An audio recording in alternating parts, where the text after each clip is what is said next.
Good evening. This is Bird Brown with Kicking It with Bird Soccer. I'm here with my good friend Brian Mook McMurdy.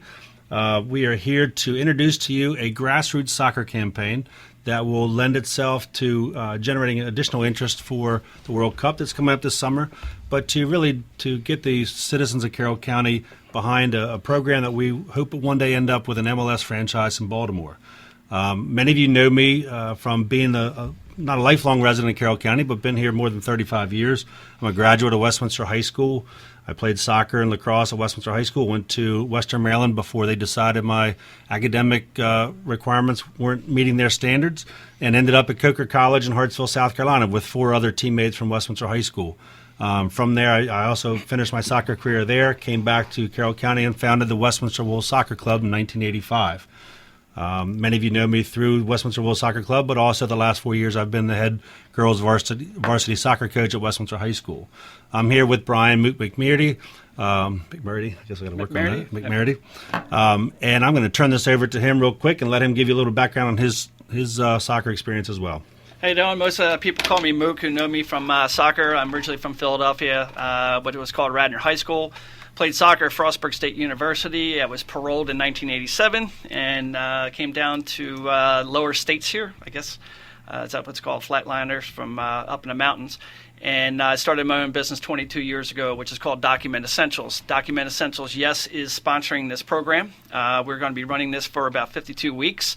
And we're going to give it a freshman try that ultimately we want to get Major League Soccer's attention to bring soccer here to Baltimore. Just let you know, I did play for Maryland Majors, actually through a mutual friend of ours who happens to be, I believe, a councilman for Carroll County. Thank you, Tony Cavacci. Tony Cavacci was the one who introduced Bird to me, and we've been corresponding back and forth, only to find out that we have played soccer against one another several times at Carroll Indoor Soccer. And ironically, in Owings Mills, he lived directly across the street from me in a cul-de-sac for a year and a half. So much for knowing your neighbors. So as time goes on, you'll see that the two of us have a lot of common history, a lot of knowledge between us in the real world, but most likely is our passion for soccer. Both of us have grown up in this game. We love this game. It's something that we feel very passionate about. We hope that shows in our radio show. I'd like to start, really, if I could, Mook, if you give us kind of a background of how we got to this point. I mean, a lot of people are like, what are you doing in Carroll County on a soccer show on a Sunday night? But I think the story is great. I think it's worth telling. So why don't I'll turn it over to you. Well, it is around St. Patrick's Day, so I am an Irishman. It's probably going to be a long story. Growing up in Philadelphia, I loved the Philadelphia Fury and the Philadelphia Atoms and the old NASL. I loved the sport so much. I've always dreamed to own a major league sports team when I was older. What happened was, obviously, the NASL went defunct. My personal opinion is Pele was the one who killed him. Only reason being because most people are being paid $5,500 for a season, and they brought him out of retirement for $1 million. There's just no way that they could keep up with that rate of people coming out from Europe who wanted more. Anyway, when I transferred to Frostburg, I ended up taking marketing, and I ended up starting my own copier company. But I always had the passion to bring pro soccer. My aha moment was several years ago when AC Milan played Chelsea, and organically we sold out that stadium in Baltimore. It wasn't DC United. It wasn't any international people coming in to fly in from Chicago to watch the game. This was purebred, Baltimore-based, organic roots. And when I walked around the parking lot with a lot of my fraternity brothers and guys who played soccer with me, it was just a who's who. And it was everybody from Harford County, from Baltimore City, from Anne Arundel County to Howard County to Carroll County, the whole bit. Every little soccer program from kinder kickers probably all the way up to college level collegiate. With a little bit of a marketing mind, I always felt that one day we could kind of merge this together, and I think the opportunity is now. The USL has a team here in Baltimore called the Baltimore Bohemians. This is our 3rd season. We're playing at Calvert Hall this season. And they started up in Harford County at Cedar Lane. Second year was at Loyola, and then now at Calvert Hall. What we're trying to do is get attention as a fan base. And tonight, what Bird and I would like to do is to launch a fan program called the Lords of Baltimore. Lords of Baltimore means Leaders of Regional Development Soccer. And it's kind of a spin and a little play off of the Sons of Ben, or SOBs as they would call them in Philadelphia, who basically got the attention of Major League Soccer. We believe we can do a 2.0 version of this since we do have a team. And what happened was in the USL,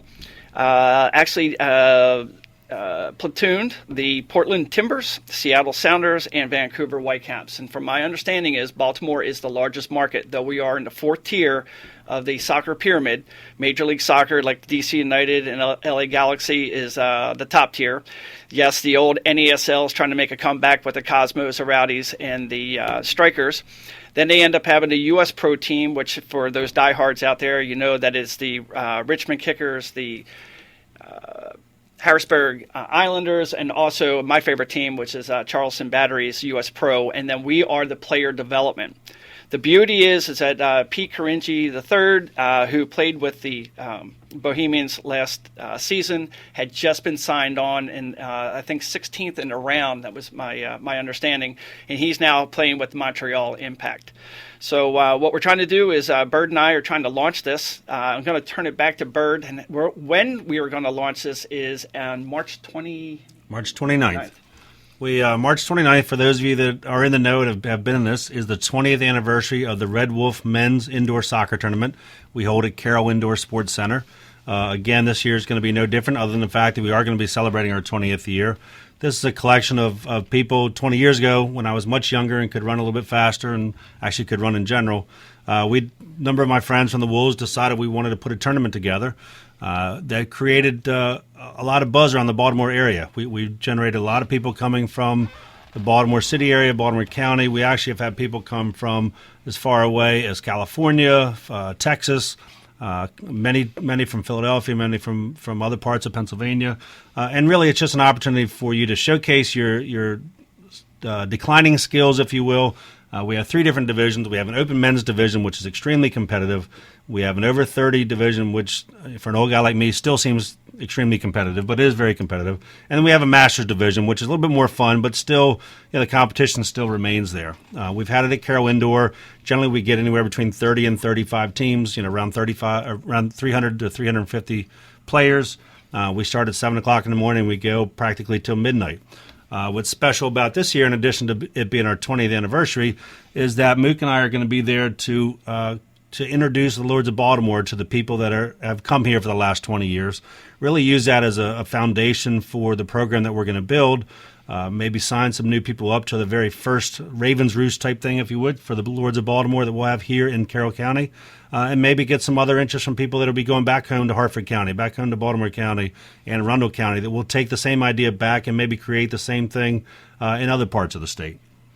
And with that thought, the idea would be for everybody when you go back after playing with this tournament and having the Lords, they're actually the leaders of their area, whether it's from youth soccer all the way up to maybe even some college pieces.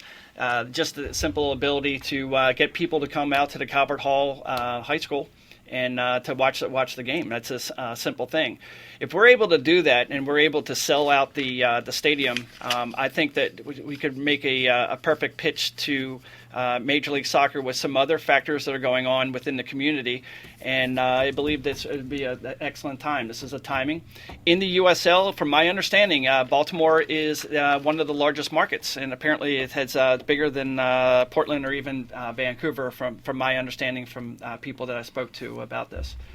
So we're looking for the people to show up. If you haven't played soccer in years, but you just want to see a bunch of people that you haven't seen in a very long time, I think March 29th is a great day to come out and just enjoy it.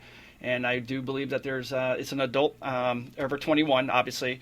All right. Mick, one of the things I had a question about, when we talk about Lords of Baltimore, and they were at Loyola, why Calvert Hall now? My older son graduated from Calvert Hall in 2010 with Pete Caringi III. And I just always wonder why they would choose Calvert Hall. It's a unique area. It's in an area pretty easy to get to, pretty easy to get out of. But any idea why they chose Calvert Hall?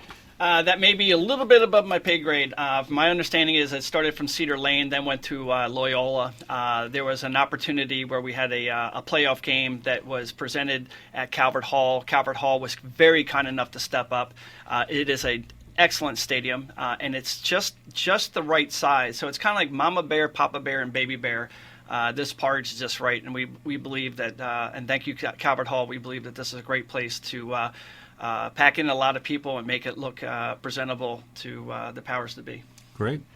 Another question I had, let's stay on the Lords of Baltimore, because you and I kicked this around for quite a while. And you mentioned early on in the broadcast, Sons of Ben in Philadelphia. Tell me about them. How did what they're doing in Philadelphia kind of create the buzz here and get you to kind of start this whole process rolling? I mentioned before that the NASL went defunct, and what happened was after 1994 World Cup that was here in the United States, a lot of the money and the proceeds was launched in 1996 for Major League Soccer. And what happened was Philadelphia is a very large metropolitan area, but for some reason, I can't say the word would be snubbed, but that's what the locals around in Philadelphia felt like they were. Anyway, as the expansion kept going every year, just Philadelphia just never seemed to band it together. So I think my understanding is they had about 6 guys who just met at a bar, and they had said, hey, we need to bring pro soccer. And then it's turned into like 16 and then 32. And then it just became a juggernaut to the point that the state of Pennsylvania and Delaware County end up putting money into a brand new stadium by the Commodore Barry Bridge in Chester, Pennsylvania, as a regentrification, just a little bit area for people. It's right by Widener University. There's actually a casino in the area. I believe that we can possibly do the same thing. And that's my goal. That's my hope. And I think we're sharing the love of soccer. I came up with this concept, but I didn't know who to really reach out for the local area, and your name came up, and then we hit it off pretty well. Well, one of the things that you showed me was the Son of Ben has a YouTube video. Is that right? Yeah. And here's one for you. A lot of times I've heard on the radio people say, "Oh, go check this out." Please check this one out. Just put in YouTube Sons of Ben trailer. It's about 3.5 minutes, and you will see a grassroots organic gathering that goes from 6 people into packing a stadium and having a Major League Soccer. That's all we're going to do. We're going to be called the Lords of Baltimore. Just get everybody together, looking for advertisers. We're looking for investment dollars, basically to get us to the next level. However, it's going to take our long-term goal as being soccer fans is let's just get pro soccer here in Baltimore. I like the fact that you tie in the acronym of Lords of Baltimore into the developmental league there that the Bohemians are in right now. Tell me about what's your thought behind having the Lords of Baltimore, and again spell out the letters of the acronym for everybody. And I really think it ties in very well to this process. Right now, it's called Lords Leaders of Regional Development Soccer. If we land a pro team, it'll be Leaders of Regional Developed Soccer. So it is grassroots effort. What you put into it is what you get out of it. Anybody is able to come on to this show. That's why it's called Lords. If you're down in Anne Arundel County, if you happen to be in Howard County, obviously at this particular point you may not hear this program, but as it goes to podcast, from my understanding of the owner of WTTR, Jeff Laird had mentioned that this becomes popular, especially in a World Cup year, which we're going to be talking about Women's World Cup. We're going to be talking about Men's World Cup. We're going to be talking about women's soccer. I have a very good friend of mine who happens to be a fraternity brother, who is Brian Parker, who's the head soccer coach at Frostburg State University. He elected to come on to the show. Brian Crowling of the Brian Crowling Sports Agency elected to come on the show. The brand new coach for the Bohemians is going to be coming on the show. And also, I think there was one more. And Mike Libber, Elite Tournaments. I'm sure if you play soccer around town, you know the name Elite Tournaments, and that's Mike Libber. So it's going to be each week. It's going to have a different theme. It's going to hopefully be a call-in show. This is being taped. This is our freshman try. If we come across as being a little bit nervous or a little jittery, just do apologize. I've never been behind the mic before. I wanted us to maybe take a step out. We talked about Lords of Baltimore. It's really focused around the current team we have. I mean, I know, like you said, in Philadelphia, they didn't have a team. And here in Baltimore, we have the luxury of having a team that we can rally around, that we can show support for. Tell me about the Bohemians. What you said they've been around 3 years. Where are they pulling most of their players? Are they mostly local guys? Are they... Originally it was local, starting to get some recognition and outside talent. I have to tell a story of what happened last year. Ocean City Nor'easters was in the Lamar Hunt Cup, and they went to Philadelphia and played against the Philadelphia Union A squad. What happened was they played, and what happened? They lost 1-0. I believe it was in the last 10 minutes, and McElerney on their A squad ended up having to put it in the back of the net. It was almost a defeat for a player development, almost upset Major League Soccer. Later in the season, we end up beating Ocean City Nor'easters. So this is a matter of fact, since we went into the playoffs, we qualify for the Lamar Hunt Cup. The thing about it is, I'm not quite sure if we're going to be hosting it this year or not. That's still to be determined.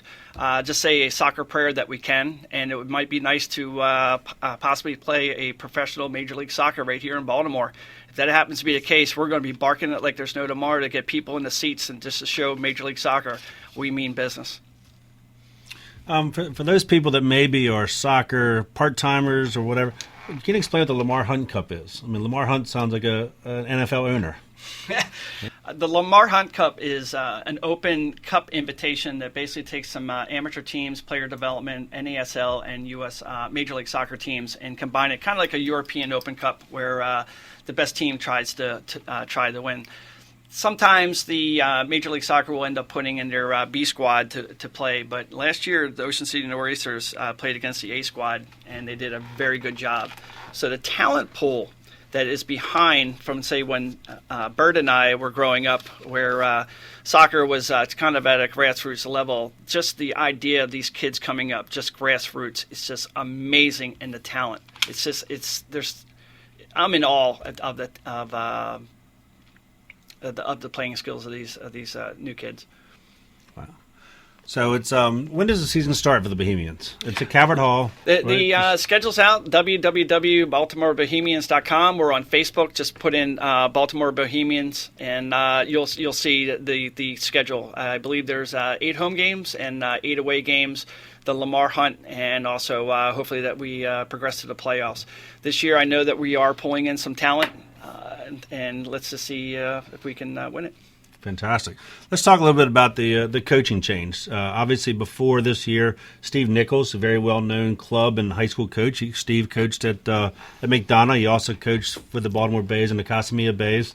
I believe he's won 9 national championships in the club soccer and certainly a number of MIAA championships here at McDonough. Steve was one of the original founders of the Celtic football club that just started in the area, and as luck would have it, somebody with that kind of skill is going to be attracted by somebody else. So Loyola University of Baltimore was able to bring in Steve, who was, I believe, a very good player at Loyola in his day, and I think maybe even a Hall of Fame player. How's that going to impact the Bohemians going forward, do you think? Well, there's always change, and everybody's moving forward. I'm sure that Steve had saw the opportunity that opened up, and he took it. We have the next player, coach. Yeah, Santino Caranta. And he had played for the DC United. Many have known him as kind of being the wonder phenom kid that came out of Baltimore. And he's a coach. He's really dedicated, and he's going to take it to the next level. Yeah, he's somebody I've been impressed with. When he had just signed with DC United, my older son was about 12, about 9 or 10 years ago. Santino, we had a program through DC United. He came out, had a conversation with our boys, told them what it took. I mean, he was only about 3 or 4 years older than they were. Had a conversation about what it took to get to that level, and it's been kind of fun to watch his success as he's gone on. He's played some games for the national team. He's been in the national team pool, played for DC United for a while, and it's nice to see him come back here and roost in Baltimore and be ahead of something that could be pretty big for us. Yeah. And you said it better than me. Yeah. Unfortunately, I know the Caranta family as well because we kept playing his cousins, Presley and her twin sister, at Perry Hall, and they kept knocking us out of the playoffs at the end of each year. So unfortunately, I know the Caranta family all too well. What do you think about this show in general? I mean, where are we heading with this? We got 52 weeks to do our thing. What's your goals? What do you think what are we trying to accomplish here? Well, the ultimate goal is to bring pro soccer here to Baltimore, at least get to the next level. And just my vision with the concept that was, this came together very, very quickly. This was in a matter of 3 weeks and how this was formulated. Really, the idea in this World Cup year is I want this to kind of be equal, fair, and balanced between men and women. I want ultimately, let's say if this ever goes to syndicate, I would love to see Mia Hamm just have a call in if it's just possible, and just discuss soccer, because I think this is the first call in show, even though it's recorded right now. It's going to be the first call in show to see and test the groundswell of what we see here in Baltimore. Just to let you know, the demographics for World Cup for TV ratings, it was Baltimore had the highest number per demographics watching World Cup in the last 3 World Cup series. That's Women's World Cup. Women's World Cup, yes. Yep. And excellent player. So if any parents that are out there, they're trying to figure out how to platoon their kids to the next level, we're going to have Brian Crowling come in here to discuss the various options. Try to stay away from dead end. Look into different, academies. And yes, we are going to bring in Mike St. Martin from Mount St. Joe's, who is a soccer coach, who's going to discuss basically with Bird some of the fundamentals of that. Instead of having your child, it's just a one sport player, just soccer. Diversify the sportsmanship and the ability, whether it's basketball, hockey, lacrosse, rugby, anything, just to kind of keep yourself a little bit balanced, because we have noticed over the years that since soccer became extremely popular, that most of these people are getting into these programs that by the time the kid's 15 years old, has been playing soccer since he was 6, they're tired. And the parents cannot figure out why, for the life of them, they're trying to get to the next level, and the kid is just simply burnt out. So we're gonna have it's gonna be a round robin, and please change the subject. Call in, change the subject, because I know that if you ever try to call in to a downtown Baltimore radio station and try to talk about soccer, they say we don't talk soccer. Our goal is to get the word out. Please download it. I heard you can do this by basically podcast. I want other counties to kind of listen into it and get the word out. To what happens is other radio stations in the area can pick this up and syndicate.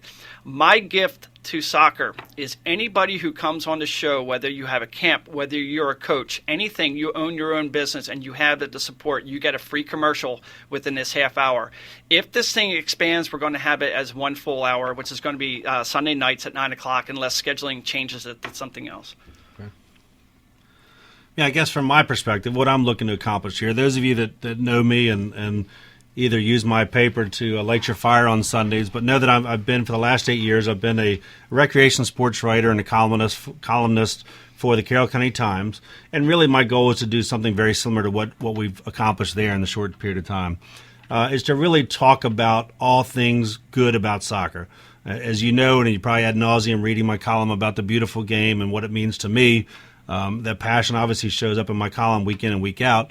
But really, this is really an opportunity for us to focus purely on soccer, talk about the good things. I look to, while we're still in Carroll County, before we've expanded beyond the borders, highlight some of the local recreation councils, the Westminster Soccer Association, Charles Carroll, Central Carroll, Freedom, Winfield, Francis Scott Key, and there's several others that I'm not naming now, but we certainly will try to get everybody involved.